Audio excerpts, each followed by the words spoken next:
magtatanong kayo, bakit sumasama ako dito kahit Leni Robredo ako nung nakaraang eleksyon?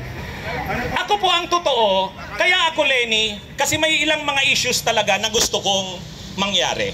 Una, gusto ko talagang mapanagot si Duterte sa mga krimen niya nung panahon niya. Human rights lawyer po ako eh. Nagtuturo po ako ng human rights law, constitutional law sa Ateneo Dinaga University College of Law. Ako po, yan si Harry Roque, human rights lawyer yan. Kaya lang nakakahiya na yan sa amin ng mga human rights lawyer. Dahil po talagang malapit sa akin ang human rights, kaya ako, sabi ko, kapag si Marcos ang nanalo, hindi yan mananagot si Duterte. Kaya si Leni lang sabi ko ang pipwede. Ang isa pang issue sa akin, West Philippine Sea.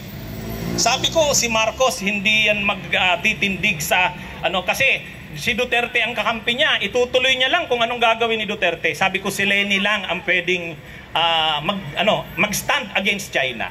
So yun yung mga dahilan, bakit Leni ako at ayaw ko kay PBBM. Pero nagbago ang lahat. Nagbago ang lahat. Ang stand ni PBBM ngayon, malinaw na malinaw, pinaglalaban ng ating soberanya laban sa China. Pagdating sa pagpapanagot ng mga krimen nila Duterte, napanood naman natin ngayong linggong ito, pagbaba namin galing sa West Philippine Sea, nabasa, 2 araw akong walang balita. Ang nabasa ko, nag-browse ako ng mga balita, mag-iimbestiga na ang Kamara ng mga krimeng nangyari noong panahon ni Duterte.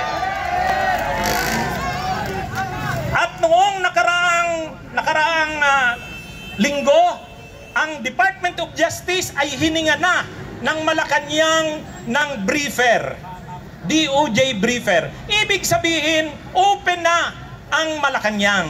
Open na sila sa kung anumang options. Gusto lang nilang ma-brief ng lahat ng options, legal option. So magandang development ito.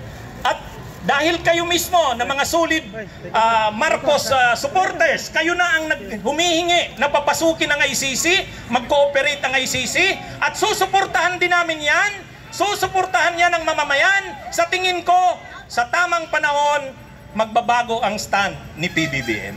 Lalo na pag lumabas ang resulta ng investigasyon ng Kamara. Pag lumabas ang investigasyon ng Kamara at talagang doon makikita kung ano talaga ang karumal-dumal na krimen ng nakaraang administrasyon sa extrajudicial killings, sa tingin ko si PBBM bukas yan na i-entertain ang posibilidad na mag-cooperate sa ICC. Lalo pa may binuo nung nakalaang linggo na super human rights body. Sabi ko, human rights ang isa sa mga programa ng administrasyong ito. Human rights lawyer ako. Kaya sabi ko, suportahan ko to. So, sa dalawang issues na yan, na malapit sa akin, nagbago ng direksyon si Marcos, kaya ako sinusuportahan ang gobyernong ito ngayon.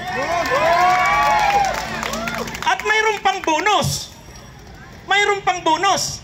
Hindi ko inaasahan na papanagutin si Kibuloy. Hindi ko inaasahan na i-revoke ang franchise ng SMNI. Sa totoo lang, medyo mahirap gawin yan.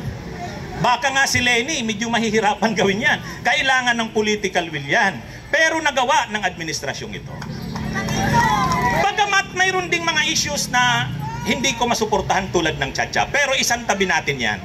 Dito tayo sa nagkakaiso tayo. China, ICC, at pagpaparesign kay Sara. Magkakasama tayo dyan.